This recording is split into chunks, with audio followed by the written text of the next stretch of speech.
Assalamualaikum warahmatullahi wabarakatuh. Perkenalkan, nama saya Adila Kurnia Putri, NIM 20061216486, jurusan Agroteknologi B.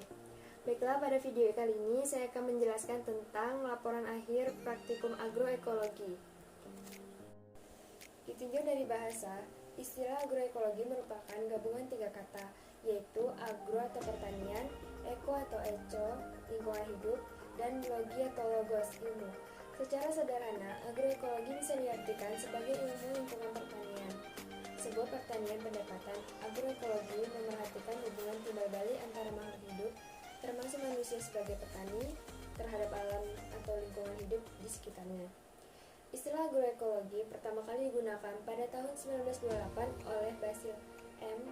Bensin, seorang agronom dari Rusia. Istilah ini digunakan merujuk pada pemakaian metode ekologi dalam riset pertanian. Prinsip-prinsip agroekologi. Tujuan dari ekologi adalah mengembangkan dan mengelola ekosistem pertanian yang berkelanjutan. Beberapa prinsip umum untuk mencapai tujuan adalah sebagai berikut. Yang pertama, memaksimalkan fungsi ekologi. Yang kedua, memaksimalkan fungsi keanekaragaman hayati. Yang ketiga, menguatkan aturan biologis di sistem pertanian untuk mencapai keserasian sosial, ekonomi, dan lingkungan hidup. Jagung manis atau Zumes L atau yang lebih dikenal dengan nama sweet corn merupakan salah satu komoditas hortikultura yang paling populer di Amerika Serikat dan Kanada. Jagung manis mulai dikenal di Indonesia sejak tahun 1970-an. Jagung manis semakin digemari oleh masyarakat karena memiliki rasa yang lebih manis, aroma yang lebih harum, dan kandungan gizi yang lebih tinggi. Jagung manis biasanya disajikan dalam bentuk jagung rebus, jagung bakar, gula jagung, susu jagung, perkedel, dan keripik jagung.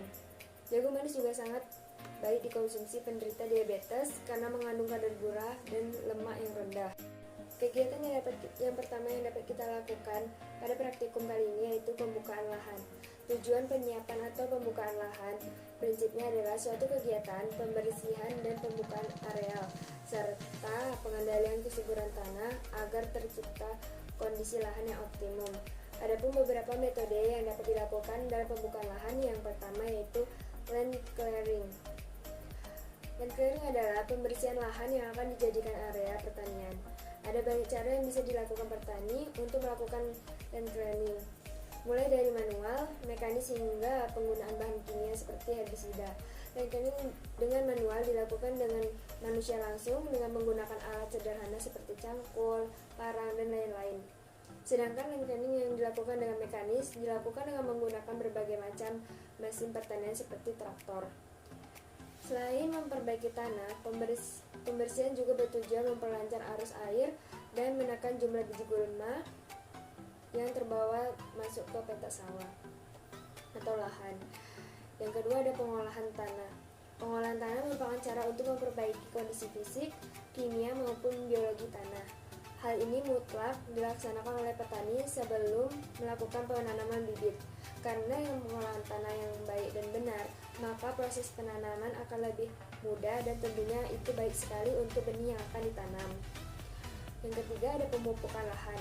Pemupukan lahan bertujuan untuk menambah unsur hara dalam tanah agar tanah menjadi lebih subur dan dapat mencukupi kebutuhan tanaman dan akan unsur hara.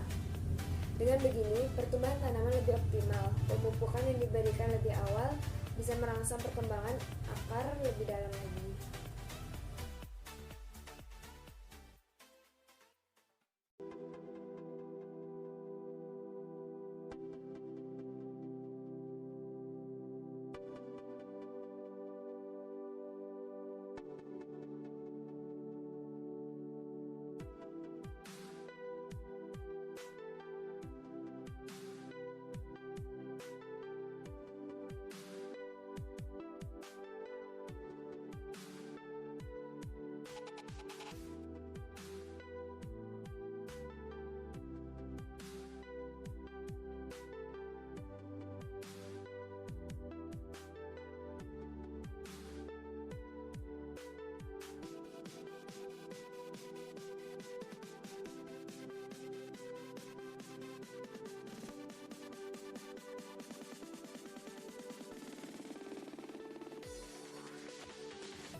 Selanjutnya ada penanaman.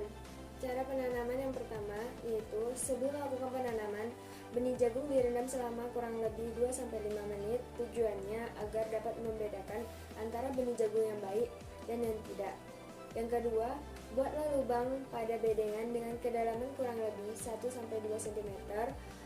Yang ketiga, kemudian tutup dengan menggunakan tanah yang gembur dan jangan ditekan. Yang keempat, setelah selesai ditutup, benih jagung disiram secukupnya.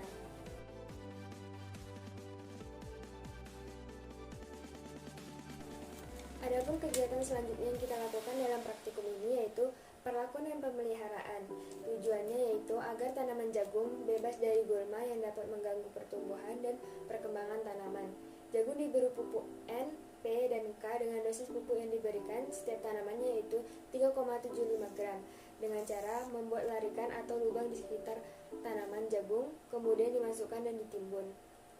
Pada 2 bedengan yang telah dibuat dengan lebar 1 x 2 meter, didapatkan 16 tanaman. Dengan satu bedengan berjumlah 8 tanaman diberikan perlakuan penyiraman dan 8 tanaman lainnya tidak diberi perlakuan penyiraman sama sekali setelah tanam.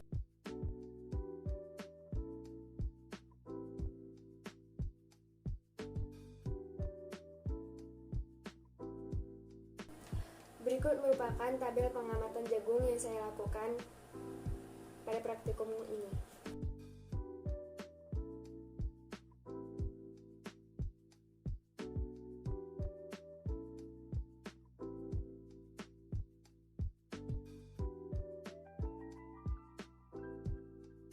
Kesimpulan pada praktikum kali ini yaitu tanaman jagung yang tidak diberi perlakuan penyiraman sama sekali tetap akan berkembang dan tumbuh, tetapi akan mengalami perbedaan dengan tanaman jagung yang mengalami perlakuan penyiraman pagi dan sore hari. Tanaman jagung yang tidak diberi perlakuan penyiraman akan lebih cenderung daunnya menguning dan menggulung, serta helai daun dan tingginya pun beda dengan tanaman jagung yang diberi perlakuan penyiraman 2 kali sehari. Daun dan batangnya akan tumbuh dengan baik dan sempurna. Itulah mengapa air sangat berperan penting dalam pertumbuhan tanaman, terutama pada tanaman jagung ini. Baiklah, sekian video yang dapat saya tampilkan dan saya akhiri. Wabillahi taufiq wal hidayah. Wassalamualaikum warahmatullahi wabarakatuh.